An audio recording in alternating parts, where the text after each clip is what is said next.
Bye मला असं कळलं का तुमच्याकडे बाई लागते कामाले? एक बाई दारात उभी होती आणि काम मागत होती. मी म्हणाले, "हो, हवी आहे. तुला जमेल का काम करायला?" तर म्हणाली, "हाव ना, जमते ना." तिने पगार विचारला. मी सांगितला. तर म्हणाली, "बाई एवढ्या पैशात माझं का होईन जी?" मी तिला म्हटले, "अगं माझं दुकान नवीनच आहे. जरा धंदा वाढू दे, मग तुझा पगार वाढवेन." दुसऱ्या दिवशीपासून कामाला येऊ लागली. दर 2-4 दिवसानंतर मला विचारायची, "बाई धंदा वाढला का? माझा पगार कधी वाढवता?" एक दिवशी माझं डोकं सटकलं. तिला म्हटलं, "रोज रोज पगार कोणीतरी वाढवतं का? एक तर तू काम किती दिवस करशील? 2-4 महिन्यानंतर डिलिव्हरीसाठी सुट्टी घेशील. आत्ताच 5-6 महिन्याची गरोदर दिसते आहे." ती हसून म्हणाली, "नाही जी, माझं पोट सुटलं हाय. सीझर झालं ना." त्यानंतर तिची रोजची कुरकुर बंद झाली. मी नव्यानेच दुकान टाकले होते. मला बाईची गरज होती म्हणून तिला ठेवले. अन्यथा कुठल्याही दुसऱ्या दुकानदाराने चुकून नसते ठेवले. नाव सोनूबाई आणि हाती कथलाचा पण वाळा नाही, अशी तिची अवस्था होती. नाव होतं शोभा, पण शोभण्यासारखं काहीच नव्हतं. भद्दाडी, काळीशी, नकट्या नाकाची, लठ्ठ हालत डुलत काम करणारी, चकण्या डोळ्याची शोभा माझ्याकडे कामाला लागली. चपळाई, चंटपणा हा कुठलाही गुण एक सेल्स गर्ल म्हणून तिच्यामध्ये नव्हताच. पण नवीनच दुकान असल्यामुळे मी खूप पगार देऊ शकत नव्हते, म्हणून सांभाळत होते. पण हळूहळू माझ्या धंद्यात जम बसायला लागला आणि हिचा उपयोग मात्र शून्यच होता. तेवढ्या पैशात तिचंही भागत नव्हतं. शेवटी एक दिवस तिनेच काम सोडलं. शोभा गरीब होती. नवरा टेलर होता. शर्ट चांगले शिवायचा. एका टेलरिंग शॉपमध्ये काम करायचा. 3 मुले. मोठी मुलगी 11वी नापास. लहानी 9वी शिकत होती आणि मुलगा 6वी-7वीत होता. 3 मुलं, नवरा आणि म्हातारी सासू या सर्वांना खाऊ घालता घालता तिची पुरेवाट व्हायची. सासू आधी 4 घरी भांडे घासायचे काम करायची, पण आता त्यांच्याने होत नाही. गुडघ्यांचा त्रास वाढला. ती लंगडत चालते. शरीराला आणि पायाला वाक आलेला. सगळीकडूनच शोभाची अवस्था खरोखरच खराब होती. शोभाचे एकमेव स्वप्न होते, लवकर मुलांनी मोठे व्हावे, काहीतरी काम धंद्याला लागावे, म्हणजे हिच्यावरचा भार जरा कमी होईल. दिवसभर बाहेरचे काम करून आल्यानंतर पुन्हा घरचे काम हिच्याने होईना. त्यापेक्षा मी घरी फक्त 1 टाइम बडवीन, 2 टाइम खाईन आणि खाऊ घालीन, असे तिचे गणित होते. पण मुले शाळेतून आली की भूक करायचे. सासू दिवसभर घरात बसल्या भूक करायची. शोभाचं डोकं काम करेना. शोभाला कुणीतरी सांगितले की या दुकानात वगैरे काम करून खूप पगार मिळत नाही.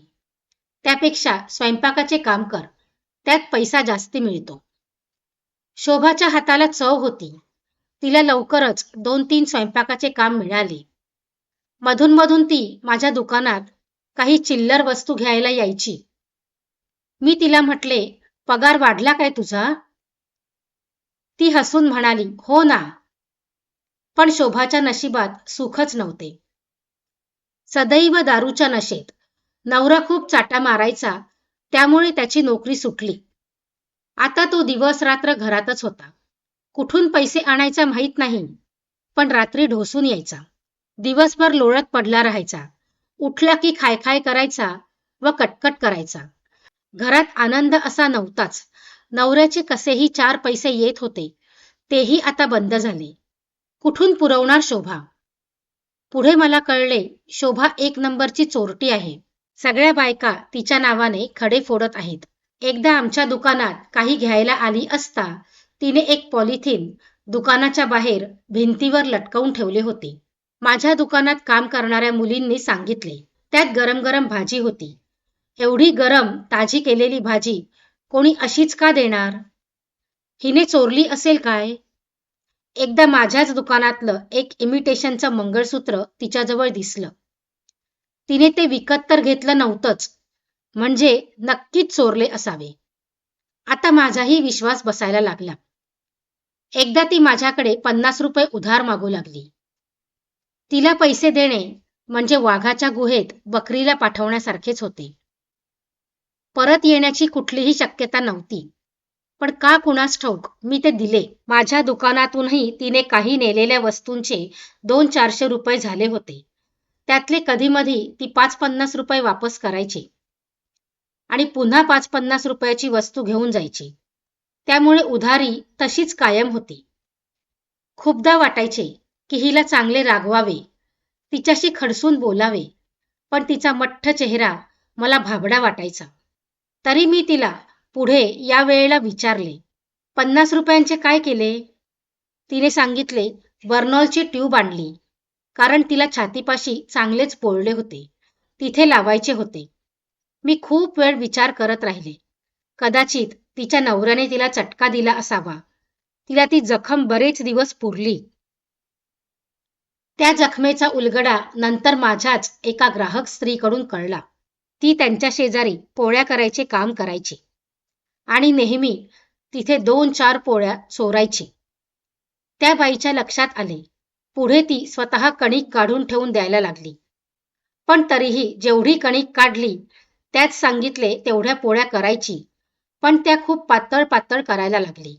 म्हणजे त्यांना शंका येत होती की दिलेल्या कणकेतच ती 2-3 पोळ्या तरी जास्तच करते आणि पळवते. असे बऱ्याच ठिकाणी करत असावी. घरच्यांच्या पोटाची चिंता होती ना तिला. याच पोळ्या ती कशातरी गुंडाळून, रुमालात वगैरे गुंडाळून ब्लाऊजच्या आत ठेवायची. एकदा हा उपक्रम करत असतानाच मालकीणबाई आत डोकावल्या आणि तिने गरमागरम पोळ्या घाईघाईने कोंबल्या आणि त्या पोळ्यांची वाफ ब्लाऊजच्या आत पसरली आणि तिला पोळलं गेलं. हे सर्व सांगणारी बाई मला हसून हसून सांगत होती, पण का कोणास ठाऊक मला थोडे वाईट वाटले. ती हे सारे काही फक्त घरच्यांसाठी करत होती. बघता बघता 3-4 वर्षे लोटली. घरच्या परिस्थितीत कुठलाही फरक पडत नव्हता. घरात आली की कटकटी, भांडणे, नवऱ्याचे ओरडणे, दारूच्या नशेत मारणे हे कमी होते म्हणून पुन्हा सासूचे केकाटणे सारखे चालू असायचे. त्याच काळात माझ्या घरची स्वयंपाकवाली बाई सुटली आणि शोभा पुन्हा एकदा काम मागायला माझ्याकडे आली होती. तर मी तिला स्वयंपाकाच्या कामाला ठेवले. मला सर्वांनी मूर्खात काढले. त्या चोरट्या बाईला का ठेवले म्हणून. अर्थात मी नजर ठेवून असायचीच. शोभा मुकाट्याने कामाला यायची आणि खाली मान घालून काम करायची. काम झाल्यानंतर चालायला लागायची. मला तिचा हा गुण आवडत होता. नाही वचवच, नाही इकडे तिकडे बघणं. पुष्कळदा मी तिला चहा करताना विचारायची, चहा घेणार का? ती नाही कधीच म्हणत नव्हती. दिलेला चहा व्यवस्थित स्टूलवर बसून प्यायची. त्यावेळी तिच्या चेहऱ्यावर तृप्तता दिसायची. काही अन्न उरले असल्यास किंवा नाश्ता बनवला असल्यास मी तो तिला द्यायची. ती कधीही खात नव्हती, पण आवर्जून घरी घेऊन जायची. सांगायची, अमुक आहे ना माझ्या सासूला खूप आवडते, तमुक आहे ना माझ्या मुलाला खूप आवडते.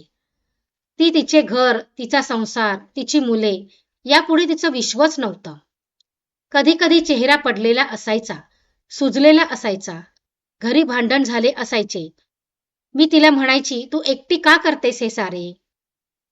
एकतर तू करतेस, त्यांना सर्व आयते मिळते, पण त्यांना त्याचे काही वाटत नाही. इतके वर्ष झाले तुझा नवरा धड कमवत नाही.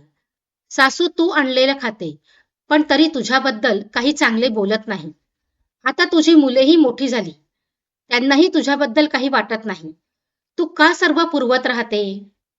पण ती म्हणाली, मी तर आई आहे, मी त्यांना उपाशी कसं ठेवू? नवऱ्याने खाल्लं नसेल तर मला घास जाईल का? अन आता या वयात सासूला कुठे ठेवू? आजकालच्या शिकल्या सवरल्या, कमावत्या, सुशिक्षित म्हणवणाऱ्या परंतु सासूला वृद्धाश्रमात ठेवणाऱ्या सुनांना कधीतरी हिचे विचार ऐकवायला हवे असे वाटले. एके दिवशी ती निराशेने म्हणाली, सुख, आनंद माझ्या नशिबातच नाही. माझ्या घरची गरिबी कधी जाईल? कदाचित मी मेल्यानंतरच जाईल. पण एक गोष्ट माझ्या लक्षात आली. माझ्या घरी मी तिला अन्न देत होते. माझ्या घरी तिने कधीही कुठली चोरी नाही केली. पण घरी भांडण झाले असले की हिची 2-4 दिवसांची सुट्टी ठरलेली असायची. शेवटी कंटाळून मी तिला सोडले. एकदा कळले, शोभा कुठेतरी निघून गेली. जे तिने खूप आधी करायला हवे होते, ते एकदाचे केले म्हणायचे. चला किती दिवस सहन करणार? असे विचार माझ्या डोक्यात आले. पण 4-5 दिवसांनी मला कळले, तिच्या घराच्या जवळ असलेल्या बाजूच्या वसाहतीतील एका विहिरीत 2 दिवसानंतर तिचे प्रेत फुगून वर आले. झाले असे होते, ती एका घरी नेहमीप्रमाणे काम करायची. अर्थातच काही चोरायची सुद्धा. तिच्या मालकिणीच्या डोक्यात हे होतेच. त्यात तिचे कानातले दिसत नव्हते आणि तिने तो आळ शोभावरच घेतला. शोभाने कितीदा तरी पटवून देण्याचा प्रयत्न केला की मी घेतले नाही, पण ती बाई तिच्या घरी जाऊनही बरेच बडबडून आली. त्यावेळी हिच्या खाल्ल्या अन्नाला जागून तरी घरच्यांनी तिची बाजू घ्यायला हवी होती. तर ते लोकही तिलाच बोलू लागले. तिचा तोल गेला आणि त्या तिरिमिरीतच ती घरातून निघाली. ज्यांच्यासाठी ती हे सर्व करत होती, ते पण उलटले. मग काय या जगण्याला अर्थ, असे कदाचित तिला वाटले असावे आणि ती आपलं जीवन संपवून बसली. तिच्या विरोधात बोलणारे सारेच होते, पण का कोणास ठाऊक माझ्या डोळ्यात एक आसू तिच्यासाठी उभा झाला. तिच्या घराच्या जवळच माझ्या परिचयाची एक स्त्री राहायची. तिच्याकडे गेली असताना मी हिच्याबद्दल चौकशी केली. तेव्हा कळाले, आता नवरा कुठल्या तरी दुकानात काम करतो. मोठी मुलगी एका दुकानात लागली. लहान त्यांच्याच परिचयातल्या एका मुलासोबत पळून जाऊन लग्न करून मोकळी झाली. मुलगा पण कुठेसा कामाला लागला. सासू मात्र रोज सुनेची आठवण काढून रडत राहते. खरंच तिच्या घरची गरिबी, कटकट तिच्या मृत्यूनेच संपली. खरंच शोभा इतकी वाईट होती का? माझ्या मते ती गरिबीचा बळी होती. मित्रांनो, व्हिडिओ आवडल्यास व्हिडिओला लाईक करा, शेअर करा आणि आपल्या चॅनलवर नवीन असाल तर चॅनलला सबस्क्राईब करा. धन्यवाद.